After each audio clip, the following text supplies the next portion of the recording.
তাহলে ভারতের সঙ্গে আমাদের সুসম্পর্ক হবে। অনেকে মনে করেন যে তারেক রহমান আসলে পরিবেশটা অন্যরকম হবে, কিন্তু উনি 5.5 মাসে উনি আসছেন না। ওনার কি আসার পরিবেশ তৈরি হয়নি, নাকি ওনার মামলার জন্য উনি আসছেন না?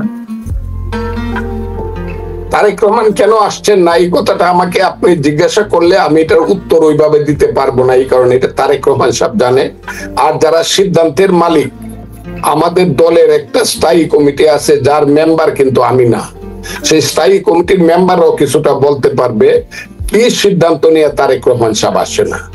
তবে আপনি যে কথাটা বলছেন, যেদিন তারেক রহমান সাহেব এই দেশে আসবে সেদিন রাজনীতির গতি প্রকৃতি ভিন্ন হবে এবং তারেক রহমানের নেতৃত্ব দেশে সুপ্রতিষ্ঠিত হবে, এটা আমি মনে করি এবং মানুষও তাই মনে করে। হ্যাঁ, এটা দেশের বেশিরভাগ মানুষই হয়তো মনে করে যে তারেক রহমান আসলে দেশের রাজনৈতিক গতি পরিবর্তন হয়ে যাবে। তো সেই ক্ষেত্রে আপনার কি মনে হয় যে এখানে সরকারের পক্ষ থেকে অনাগ্রহ আছে, বা ছাত্রদের পক্ষ থেকে ছাত্ররা কোনোভাবে সরকারকে প্রভাবিত করছে যার জন্য তারেক রহমান আসতে পারছে না, সেই বিষয়টা মনে হয়? আপনার প্রশ্নটা খুব, যদি উত্তর দেই সব উত্তর আমি দিব না, শুধু আপনাকে বলবো তারেক রহমান কিন্তু হাস্যা হাস্যা দেশ ছেড়ে যায় নাই, তাকে কিন্তু দেশ ছাড়তে বাধ্য করা হয়েছে। কাজে এর পিছনে কি আছে সেটা বলা বড় মুশকিল, কারণ তো দেশ থেকে নিজের ইচ্ছায় যায় নাই। আপনার কি মনে হয় যে বাংলাদেশে যে ক্ষমতায় আসুক তাকে ভারতের আশীর্বাদ নিয়ে আসতে হবে, যেটা আওয়ামী লীগ মনে করতো, অথবা জনগণের উপরেই নির্ভর করতে হয়, জনগণ যাকে পছন্দ করবে তাকে, যাকে ভোট দিবে তার উপরেই নির্ভর করতে হয়? আপনি আমার আগের এগুলা যদি দেখে থাকেন, আপনি হয়তো বা দেখেন নাই, বা দেখলে আমি খুব খুশি হব। আমি আপনাকে বলি, আমি ভারত, আমেরিকা, রাশিয়া কিছুই বুঝি না, চীন বুঝি না। আমি বুঝি আমার দেশ, আমার মুক্তিযুদ্ধের দেশ, আমি চালাবো, আমার জনগণ চালাবে, আমার জনগণের সিদ্ধান্ত এখানে শেষ কথা। ভারতের সঙ্গে বা অন্য দেশের সাথে আমার সম্পর্কের ব্যাপারটা হইলো যে বন্ধুত্বের পর্যায়ে থাকবে। ভারত যেহেতু আমার চতুর্দিক ঘেরাও করে আছে, এটা আমাদের কি ভাগ্য আমি জানি না। আমাদের ভাগ্যের জন্যই হয়তো বা ভারত পূর্ব পশ্চিম উত্তর দক্ষিণে আমাদের চতুর্দিকে আছে এবং আমাদের চেয়ে অনেক বেশি মানুষ, অনেক বেশি শক্তি। তারা যদি আমাদেরকে আধিপত্য বিস্তার করতে চায়, কোনোদিন তাদের সাথে আমাদের বন্ধুত্ব হবে না। আমি ফজলুর রহমান যদি দেশ চালাই, কোনোদিন যদি ভারত আমাকে ভাই না ডাকে, আমি তাকে দাদা ডাকবো না। কোনোদিন যদি তার অফিসার আমাকে স্যার না ডাকে, আমার অফিসার তাকে স্যার ডাকবে না। আমি মনে করি সমানে সমান হবে বন্ধুত্ব। উনি আমাকে ভাই ডাকবে, আমি তাকে দাদা ডাকবো। ভারত আমার ব্যাপারে, অভ্যন্তরীণ ব্যাপারে হস্তক্ষেপ করবে না, আমিও তার অভ্যন্তরীণ ব্যাপারে, কিন্তু আমাদের সমমর্যাদা নিয়ে, সমমর্যাদার ভিত্তিতে আমাদের বন্ধুত্ব থাকবে। যদি থাকে তাহলে ভারতের সঙ্গে আমাদের সুসম্পর্ক হবে, তাই নাইলে নয়। আওয়ামী লীগ অনেক ঘুরে দাঁড়ানোর চেষ্টা করা হচ্ছে এবং বাংলাদেশ থেকে আসলে বাংলাদেশের সরকার বা বিভিন্ন রাজনৈতিক দল, বিশেষ করে আপনাদের কথা বলা হয় যে সুস্পষ্ট ভাবে আওয়ামী লীগের ব্যাপারে কিছু বলছে না, নির্বাচনে আসতে পারবে এমনটাই ধারণা করা হচ্ছে। তো সেই ক্ষেত্রে আপনার কি মনে হয় আসলেই আওয়ামী লীগ ঘুরে দাঁড়াতে পারবে কিনা? যারা এই কথাটা বলছে তারা আমার উপরে, আমাদের উপরে অবিচার করছে এবং তারা পাপী, মহাপাপী। আমি সবসময় বলছি আওয়ামী লীগের এক আ লিখতে 10 বছর লাগবে, এই কথাটা শুনছেন কিনা? আমি এই দেশে সবসময় প্রথম কথা বলি, আওয়ামী লীগের আ লিখতে এই দেশে 10 বছর লাগবে। যতই দিল্লির থেকে আর কলকাতার থেকে বক্তৃতা করুক নেতারা, বাংলাদেশে আইসা দাঁড়ায়া, শহীদ মিনারে দাঁড়ায়া, পল্টনে দাঁড়ায়া, সোহরাওয়ার্দী উদ্যানে দাঁড়ায়া, অথবা মানিক মিয়া বনিত দাঁড়ায়া কথা বলতে মাথা উঁচু করিয়া 10 বছর, আ লিখতে 10 বছর লাগবে। তাও যদি বাংলাদেশের মানুষ তাদেরকে ক্ষমা করে, তা না হলে মানুষের চোখে চোখ রাখা কথা বলার মতো মরালিটি, রিয়েল মরালিটি কোনোদিন তাদের হবে না। তারা মাথা নিচু করে মরতে হবে। মাপ যদি চায় তারা, জনগণ যদি তাদেরকে মাপ করে, তাহলে আওয়ামী লীগের হাইব্রিডেরা বাদ দিয়া এবং যারা অত্যাচার করছে, লুটপাট করছে, তারা বাদ দিয়া আওয়ামী লীগের যে হাজার হাজার নিরীহ কর্মী যদি কোথাও থাকে, তাকে ভালো কর্মী, তারা 10 বছর পরে আইসা দাঁড়াতে পারবে বলে আমি মনে করি, এর আগে না। এইগুলা কইয়া খালি লাভ নেই। আওয়ামী লীগ আইসা পড়বো এখন ওই বর্ডার পরে, ন আমরা সবাই মিলে বর্ডার করে দিলে, খুলে দিলে আওয়ামী লীগের পাও কাঁপবে এখানে আসতে। কেন? কারণ তারা মহা অপরাধ করে গেছে, মহা পাপ করে গেছে। জনগণের সামনে দাঁড়ানোটার মধ্যে মারুক আর না মারুক, এটার মধ্যে বিবেকের একটা দংশন আছে। বিএনপি অনেকেরই ছায়াতলে আছে বলে মানে অনেকেই মন্তব্য করেন, এই মন্তব্যকে আপনি কি একদমই উড়িয়ে দেবেন কিনা? কার ছায়াতলে আছে একজনকে দেখাক, আমি জানি না। আমার ছায়াতলে কেউ নাইটাই। তবে আমি এই কথাটা সবসময়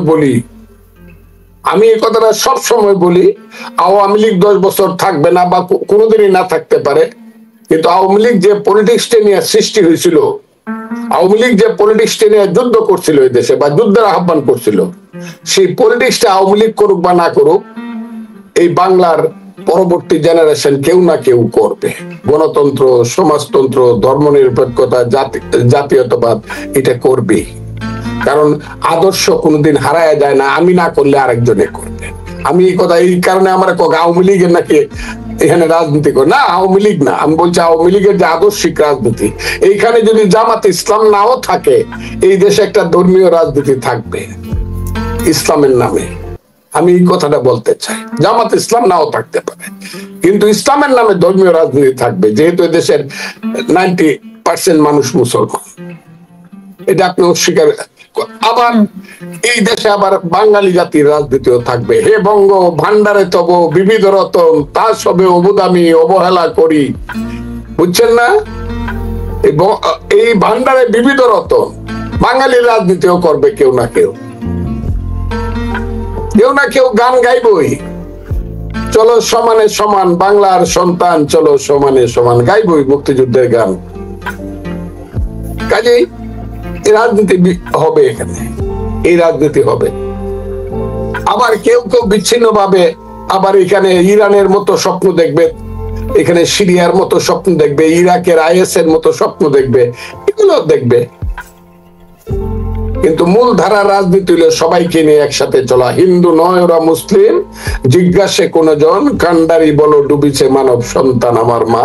সবাইকে নিয়ে একসাথে চলা, ধনী গরিব সবাইকে নিয়ে, শিক্ষিত অশিক্ষিত, লুঙ্গি পরা মানুষ, প্যান্ট পরা মানুষ, স্যুট পরা মানুষ, পাজামা পাঞ্জাবি পরা মানুষ, টুপি মাথায় দেওয়া মানুষ, ওই যে হিন্দুদের শিক্ষা দেওয়া মানুষ, সন্ন্যাসী মানুষ, সব নিয়ে পথ চলতে পারাটাই হলো একটা দেশের সফলতা। বাংলাদেশে এটাই হওয়া উচিত, কারণ শত ফুল না ফুটলে একটা বাগান হয় না। বাংলাদেশেও যদি সব ধরনের মানুষ একসাথে মিলে রাজনীতি না করে, তাহলে বাংলাদেশ ঠিক হবে না, এটি আমি মনে করি। আপনার কাছে সর্বশেষ যেটা জানতে চাই যে নির্বাচনের ব্যাপারে, নির্বাচন কমিশনও বলছেন যে নির্বাচন তারিখ ঘোষণা করা তাদের হাতে নেই, তাহলে কাদের হাতে? আমরা যেটা সরকারের কাছে শুনেছি বা সরকার বলার চেষ্টা করেছে এই বছরের শেষের দিকে বা আগামী বছরের মাঝামাঝির দিকে, আপনার কি মনে হয় যে এই সময়সীমার মধ্যে নির্বাচন দিতে পারে? শেখ হাসিনা একটা কথা বলতো, আগে উন্নয়ন পরে গণতন্ত্র। শেখ হাসিনার মূল মন্ত্র উন্নয়নের গণতন্ত্র, এটা আবার আইয়ুব খানও কইতো। এটা আইয়ুব খানের মূল মন্ত্র উন্নয়নের অর্থাৎ ইলেকশন লাগে না। আর এখন হইল আগে সংস্কার পরে নির্বাচন। এটা ওই আইয়ুব খান, শেখ হাসিনা এবং বর্তমান যারা এটা বলে, এরা এক পথের পথি। এরা ইলেকশন দিতে চায় না, কারণ জানে ইলেকশন দিলে পরে মানুষ তাদের বাক্সে কি দিবে এটা মানুষ জানে, তারা জানে। এই কারণে ইলেকশন থেকে দূর রাখার জন্য তারা একটা বাহানা সৃষ্টি করছে, সংস্কার। একটা সময় আসবে সংস্কার কথাটা এই দেশের মানুষের কাছে সবচেয়ে অপ্রিয় হবে, আর একটা শব্দ হবে অপ্রিয়। সেই অপ্রিয় শব্দটার নাম হলো সমন্বয়ক। দুইটাই স দিয়ে শুরু হয়েছে, সংস্কার এবং সমন্বয়ক। আপনি দেখতে পারবেন খুব বেশি দিন লাগবে না, এই সব চলে যাবে, ইলেকশনেই হবে। বিএনপি যে চাইছে ইলেকশনটা, এটা বুঝে শুনিয়ে চাইছে। 3 মাসে যদি তত্ত্বাবধায়ক সরকার ইলেকশন করতে পারে, আপনি এক বছরে কেন অন্তর্বর্তীকালীন সরকার ইলেকশন করতে পারবেন না? তাহলে ডাল মে কুছ কালা হে, আপনার মনে কিছু কথা আছে, দিনে যা বলেন রাত্রে তা বিশ্বাস করেন না। আপনি ইলেকশন না দিয়া বিনা ইলেকশনে ক্ষমতায় থাকতে চান। আপনি খুব ভালো মানুষ বলে মনে হইতেছে না, যদিও আমরা আপনাকে বিশ্বাস করছিলাম। এখন আপনি আমাদের মানুষের সাথে, দেশের মানুষের সাথে আপনারা প্রতারণা করতেছেন। প্রতারণা থেকে দূরে আসুন, ইলেকশন দেন, একটা নির্দলীয় নিরপেক্ষ সরকারের অধীনে সুষ্ঠু ইলেকশন দেন, জনগণ হলো এই দেশের মালিক, সে ঠিক করুক এই বাড়িতে, তার বাড়িতে পাহারাদার কাকে রাখবে। আমি এটা মনে করি। সংবিধান নিয়ে যেটা বলা হয় যে ৭২ সংবিধান হচ্ছে মুজিববাদী সংবিধান, বা যে সংস্কার কমিশন যে সংবিধানের সংস্কারের প্রস্তাব করেছে, সেই সংবিধান নিয়ে আসলে অ্যাকচুয়ালি আপনার কাছে শুনতে চাই, আমাদের একজন দর্শক জানতে চেয়েছে। আমি এই সংবিধান ৭২ সংবিধান যারা লেখছে, যারা পাশ করছে, এদের যারা এইসব কথা বলে তাদের 14 পুরুষ মহিলা আসলে একটা তাজউদ্দিন সৃষ্টি করতে পারবে না। 14 পুরুষ আমি বললাম, একটা তাজউদ্দিন বাংলাদেশে আর সৃষ্টি হবে না।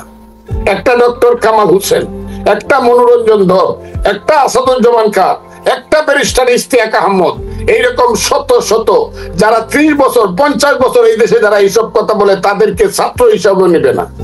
এইগুলা হইলো তাদের পূর্বপুরুষরা ৭২ সংবিধান যারা রচনা করছিল তাদের কাছে পরাজিত হয়েছে।